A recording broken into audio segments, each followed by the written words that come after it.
Hello friends, कैसे हैं आप सब लोग। उम्मीद करती सब लोग अच्छे होंगे और अपनी तैयारी निरंतर जोरों से कर रहे होंगे। तो चलिए फ्रेंड्स, आप लोगों की तैयारी को और ज़्यादा जोर दिलाते हैं। आज मैं आप लोगों के सामने लेकर आई हूँ कक्षा 5 का भाग 2 पर्यावरण अध्ययन। अपन इसमें आज करने वाले हैं फ्रेंड्स। आज अपन पर्यावरण अध्ययन की कक्षा 5 का जो भाग 2 है, इसकी जितने भी टॉपिक्स हैं वो सारे कंप्लीट कर लेंगे फ्रेंड्स। अपन ने इससे पहले इसके जितने भी ये चैप्टर थे 12 से लेके 19 तक ये सारे अपन कर चुके हैं पहले के वीडियोस में।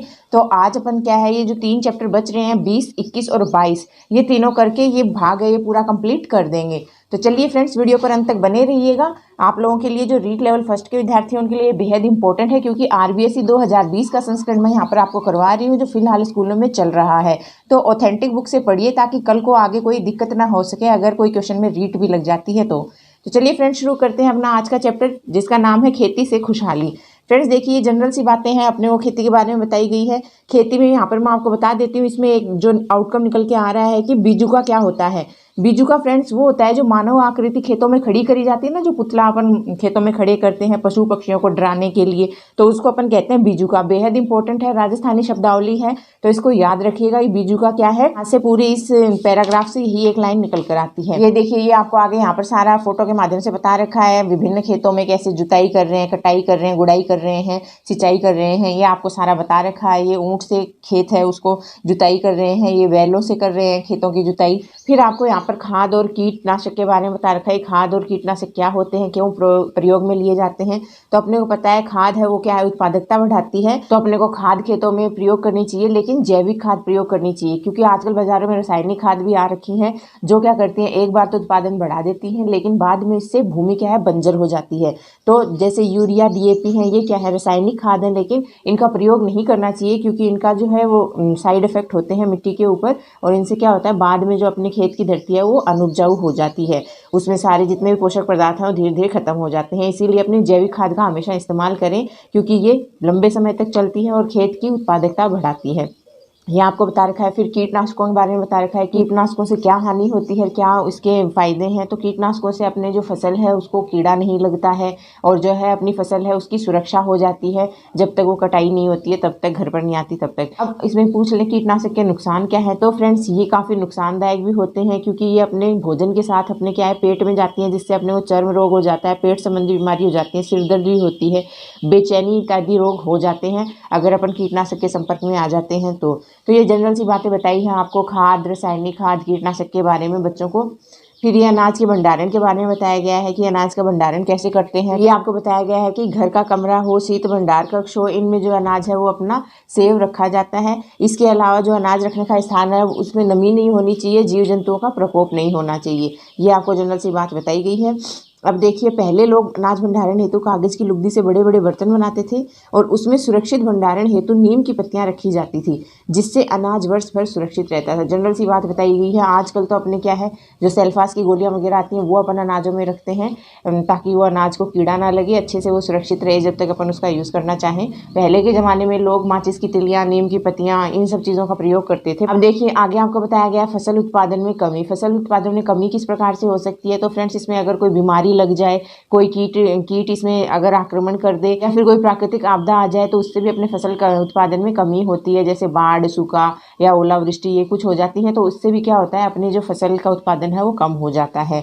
ये जनरल सी बातें थी। अब यहाँ पर थोड़े से आपको मेलों के बारे में बताया गया है, थोड़ा इंपॉर्टेंट हो जाता है, क्योंकि अपने कल्चर है पर्यावरण अध्ययन में, तो कल्चर का यहाँ पर बातें हो रही हैं। तो देखिए, इनको थोड़ा ध्यान रखिएगा, बेहद इंपॉर्टेंट है। कौन कौन से मेलों के बारे में बात की गई है, तो देखिए, पहला मेला है कार्तिक पूर्णिमा को पुष्कर का पशु मेला लगता है। कब लगता है, कार्तिक पूर्णिमा को लगता है। कहाँ, पुष्कर में लगता है। कौन सा मेला, पशु मेला लगता है। कार्तिक पूर्णिमा को पुष्कर का पशु मेला लगता है। फसल पकने पर केरल में ओणम का त्योहार मनाया जाता है। पूछ लें ओणम का त्योहार कहाँ मनाया जाता है, तो वो केरल में मनाया जाता है। कब मनाया जाता है, तो वो फसल पकने के ऊपर मनाया जाता है, केरल में ओणम का त्योहार।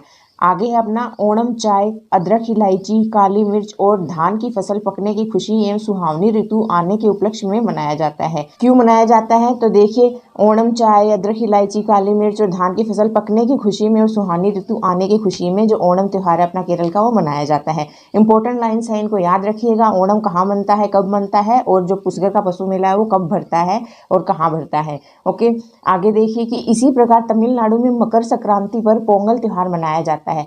पूछ लें पोंगल त्यौहार कहाँ पर मनाया जाता है, तो तमिलनाडु में मनाया जाता है। कब मनाया जाता है?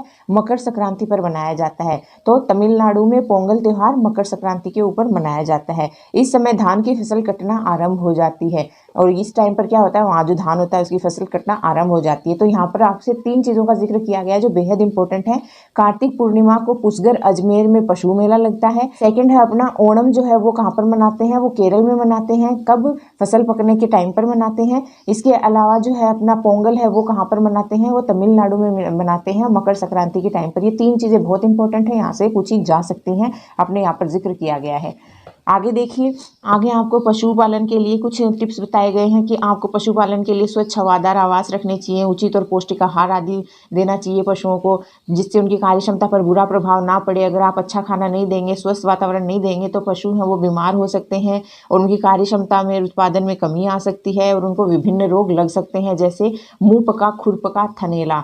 3 यहाँ पर रोग बताए गए हैं। तीनों कैसे हैं? वायरस जनित है, विषाणु जनित रोग है। मुंह पका, खुर पका, थनैला दुधारू पशुओं में हो जाते हैं, गाय और भैंसों में होते हैं मुंह पका, खुर पका, थनैला रोग। ओके, आगे देखिए, यहाँ पर आपको बताया कि आजकल कुछ लोग खाने पीने की वस्तुओं और उसके कचरे को प्लास्टिक की थैली में डालकर फेंक देते हैं। पशु उन्हें खा लेते हैं। पशुओं के पेट में जाकर ये थैलियाँ जमा हो जाती हैं, जिससे उनकी आंतें अवरुद्ध हो जाती हैं और वे मर जाते हैं। जनरल सी बात है कि लोग खाने की वस्तुओं को थैलियों में लपेट कर फेंकते हैं। उनको खाने के चक्कर में जो पशु हैं वो प्लास्टिक को भी खा जाते हैं, जिससे उनके जो खाने की पाइप है वो अवरुद्ध हो जाती है और इससे उनकी मृत्यु हो जाती है। तो ये आपको जनरल सी बात बताइए कि आपको ऐसा नहीं करना चाहिए, प्लास्टिक में खाना लपेट कर नहीं फेंकना चाहिए। फिर ये आपको जनरल सी बातें हैं कि दुधारू पशुओं को पालकर दूध बेचने का व्यवसाय करते हैं, डेयरी व्यवसाय कहलाता है। घोड़े पालने वाले अनेक व्यवसाय करते हैं, जैसे तांगा चलाना, घुड़दौड़ में भाग लेना, खेलों के लिए घोड़े उपलब्ध करवाना, शादी में दूल्हा दुल्हन के लिए घोड़े उपलब्ध करवाना। ये देखिए, यहाँ पर अपना जो चैप्टर है वो खत्म हो गया है। पशुओं का व्यवसाय में उपयोग लिखा गया है कि अपने को व्यवसाय में कैसे उपयोगी हैं अपने लिए पशु, तो काफ़ी तरीके से उपयोगी हैं। ये अपना चैप्टर यहाँ पर खत्म है। अपन ने क्या सीखा इसमें, तो अपन ने सीखा कि खेती में पशुओं से बुआई, ट्रैक्टर से जुताई, थ्रेसर से अनाज निकालते हैं। इम्पोर्टेंट है, यहाँ पर औजारों के बारे में बताया गया है कि कौन से औजार से खेती में क्या काम लिया जाता है। तो पशुओं से तो अपन बुआई करते हैं, ये काम ट्रैक्टर भी करता है। जब ट्रैक्टर करता है तो उसको अपन जुताई कहते हैं। और थ्रेसर से क्या होता है, अनाज निकालते हैं। पशुओं से विभिन्न प्रकार के उत्पाद प्राप्त होते हैं, जैसे दूध, दही, गोबर, चमड़ा आदि। खेती के व्यवसाय में अलग अलग काम होते हैं। थोड़ा सा इंपॉर्टेंट था ये चैप्टर, इसमें आपको 3-4 चीज़ें बेहद इंपॉर्टेंट आई हैं जो आपको ध्यान में रखनी ही होंगी। पहला तो है कि बीजुका क्या होता है, तो बीजुका है मानव आकृति जो खेत में लगाई होती है, जिसको देखकर पशु पक्षी डरकर भाग जाते हैं। ये तो था बीजुका के बारे में। इसके बाद में यहाँ से आपको पूछा जा सकता है कि अपने खेत में जो खाद और कीटनाशक है उनका क्या प्रयोग है, और डीएपी और यूरिया क्या है। तो डीएपी और यूरिया क्या है, रासायनिक खाद है। कीटनाशक हैं वो कैसे अपने लिए हानिकारक हैं, तो उससे मैंने आपको बताया कि ये अपने निम्न लक्षण हो जाते हैं, इसीलिए वो अपने लिए हानिकारक हैं। फिर इसके बाद में अपने यहाँ पर देखें तो ये 3 जो अपने को त्यौहार बताए हुए हैं, एक तो मेला है कि कार्तिक पूर्णिमा पर पुष्कर अजमेर में पशु मेला लगता है। दूसरा है कि जो केरल है उसमें फसल पकने की खुशी में कौन सा त्यौहार मनाया जाता है, तो ओणम मनाया जाता है। तीसरा है अपने तमिलनाडु में मकर संक्रांति पर कौन सा त्यौहार मनाया जाता है, तो पोंगल त्यौहार मनाया जाता है। बेहद इंपॉर्टेंट है ये तीनों। तो ये अपने पूरे इस चैप्टर से आउटकम निकल कर आती हैं। 4 बातें आप लोगों के लिए बेहद फायदेमंद है, तो इस चीज़ को याद रखिएगा। अब नेक्स्ट है अपना जीवन है अनमोल। इसमें फ्रेंड्स वैसे तो आपको पढ़ने लायक यहाँ पर कुछ है नहीं, एकदम नॉर्मल सी बच्चों को जानकारी दी गई है कि आपको हमेशा 2 पहिया चलाते समय हेलमेट का यूज़ करना चाहिए, लाल बत्ती पर आपको रुकना चाहिए, सड़क को दोनों तरफ देखकर पार करना चाहिए, अन्यथा सड़क दुर्घटना हो सकती है। फिर आपको बस स्टेशन, रेलवे स्टेशन की पिक्स बताई गई हैं कैसे होते हैं ये। फिर बस नॉर्मल सी आपको यहाँ पर जानकारी दी गई है, इसमें कुछ भी इंपॉर्टेंट नहीं है कि अपने को इसमें पढ़ा जाए, बहुत ही जनरल बातें हैं। जैसे इसका लास्ट का अपन देख लेते हैं कि अपन ने इस चैप्टर में अपन क्या सीखते हैं कि हमें यातायात के नियमों का पालन करना चाहिए, किसी लावारिस पड़ी वस्तु को छूना नहीं चाहिए, वाहनों के अधिक संचालन से वायु प्रदूषण होता है। बस जनरल सी बातें हैं, आप ना भी पढ़ेंगे तो काम चल जाएगा, यहाँ से कोई क्वेश्चन पुटअप वैसे भी नहीं होने वाला है। आगे देखिए, आगे अपना पाठ 22 कैसे बचाएं ईंधन। फ्रेंड्स इसमें भी जनरल बातें दी गई हैं, कोई आपको इतना पढ़ने लायक इसमें है नहीं कि बस आपको ये बताया गया रेड लाइट हो तो आपको इंजन बंद कर देना चाहिए, बेवजह आपको हाई स्पीड में गाड़ी नहीं चलानी चाहिए। इसके बारे में बस आपको बताया गया है कि आपको जहाँ तक संभव हो पब्लिक ट्रांसपोर्ट यूज़ करना चाहिए, अन्यथा साइकिल वगैरह छोटी जगहों पर जाने के लिए साइकिल वगैरह यूज़ कर लेनी चाहिए। बेहद ज़रूरी हो तभी आपको पर्सनल जो है अपने वाहन निकालनी चाहिए। अपने पास जो अपने ऊर्जा के जो साधन हैं वो बहुत सीमित मात्रा में है, जैसे पेट्रोल है, पेट्रोल बहुत सीमित मात्रा में है, तो कम से कम इसका यूज़ करना चाहिए। फिर यहाँ पर 2-3 मेन बातें यहाँ पर आपको बता रखी हैं। अब देखिए थोड़ा सा यहाँ से अपने को पढ़ लेना चाहिए, थोड़ा सा इंपॉर्टेंट हो जाता है कि पेट्रोल पंप पर लिखे स्लोगन को देखकर अखिल ने शिक्षक से पूछा, ऐसा क्यों लिखा है कि पेट्रोल के भंडार सीमित है, इसका मितव्ययतापूर्ण उपयोग करें। तो शिक्षक कहता, बेटा पेट्रोलियम जमीन में बहुत गहराई में पाया जाता है, ये लाखों वर्षों भूमि में पेड़ पौधों तथा जीव जंतुओं के दबने और रासायनिक क्रिया से बना है। यह काले रंग का गाढ़ा द्रव होता है। रिफाइनरी में शुद्धिकरण से पेट्रोल, डीजल, मिट्टी का तेल, मोम, वैसलिन, डामर आदि प्राप्त होते हैं। इनके अलावा भी कुछ पदार्थ बनते हैं जिनका उपयोग अल्कोहल, संश्लेषित रबड़, कृत्रिम रेसे एवं प्लास्टिक आदि बनाने में किया जाता है। ये जमीन में बहुत सीमित मात्रा में ही है। तो फ्रेंड्स अपने को यहाँ पर ये जानकारी दी गई है कि जो अपने ऊर्जा के संसाधन है, पेट्रोल हुआ, ये डीजल हुआ, ये सब क्या है, ये अपने एक तो जैविक पदार्थ है, क्योंकि कई सालों पहले जो क्या है अपने पेड़ पौधों की मिट्टी में दब जाने से इनका कायांतरण होकर ये पेट्रोल डीजल के पदार्थ बने हैं, और ये बहुत ही लिमिटेड मात्रा में अपन इनका अपव्यय करेंगे तो ये जल्दी ही खत्म हो जाएंगे। इसीलिए अपने को बहुत सोच समझ कर इनका यूज़ करना चाहिए। तो अपने को ये बस जनरल सी जानकारी दी गई है। आगे देखिए तब तो यह जल्दी समाप्त हो जाएगा। पेट्रोलियम हमारे देश में कहाँ कहाँ पाया जाता है, ये थोड़ा सा इंपॉर्टेंट हो जाता है कि अपने देश में भी पेट्रोल पाया जाता है और कहाँ कहाँ पर पाया जाता है। तो देखिए टीचर कहते हैं कि ये हमारे देश के महाराष्ट्र में पाया जाता है, गुजरात में, आसाम में, अरुणाचल प्रदेश में, तमिलनाडु राज्य एवं राजस्थान राज्य के बाड़मेर जिले में भी पाया जाता है।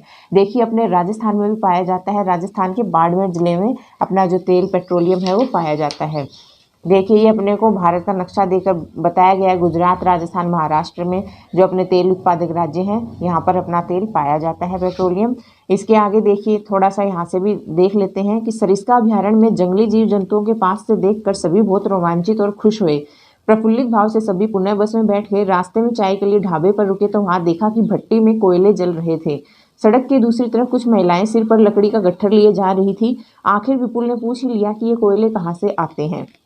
तो जमीन में कोयले की खदानें होती हैं जहाँ से खुदाई करके कोयला निकाला जाता है। अच्छा, कोयले भी जमीन से ही निकलते हैं, यह जमीन में कहाँ से आते हैं? तो ऐसा अनुमान है कि कई वर्षों पहले जमीन की उथल पुथल व भूकंप आदि से असंख्य पेड़ पौधे जमीन के अंदर दब गए। वहाँ वायु का अभाव था, ताप व दाब बहुत अधिक था, जिसके फलस्वरूप ये पेड़ पौधे कोयले में बदल गए। यह पक्का कोयला कहलाता है। कुछ लोग घरों में जलाऊ लकड़ी से कोयला बनाते हैं, जिसे कच्चा कोयला कहते हैं। जो जमीन से दबे हुए कोयले अपन खदानों में से निकालते हैं वो तो होते हैं पक्के कोयले, और जो अपन नॉर्मली जो अपने चूल्हे में घर में जला लेते हैं फिर उससे जो अध जला जो अवशेष बच जाता है लकड़ी का, वो होते हैं कच्चे कोयले। ओके, यहाँ पर वैसे आपको यही बताया गया कि कोयला भी क्या है, जमीन से निकाला जाता है, पेड़ पौधों के अवशेष हैं। ये देखिए आगे क्या पूछता है कि हमारे देश में कोयले की खदानें भी हैं।